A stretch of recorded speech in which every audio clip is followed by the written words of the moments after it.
Thank you for calling Cafe Amenta Restaurant. This is Jenaline. How may I help you? I would like to make a table reservation. Certainly, whom I am speaking to. Marga Smith. May I spell out your name?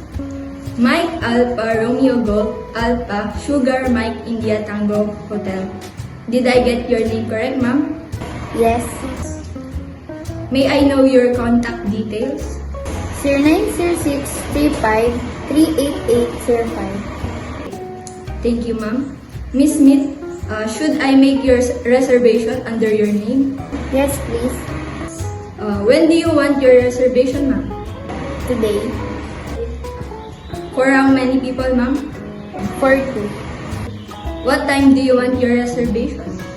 6 p.m. For smoking or non-smoking area? Non-smoking.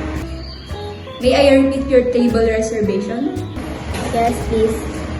You have your table reservation at 6 p.m. today, May 22, 2024, for 2 persons only in the non-smoking area under your name, Miss Smith, with a contact number of 0906-3538-805. Is that correct, ma'am? Yes. Is there anything would you like to request, ma'am? None. Miss Smith, thank you for patronizing Cafe Amanda Restaurant. We're looking forward to welcome you. Thanks.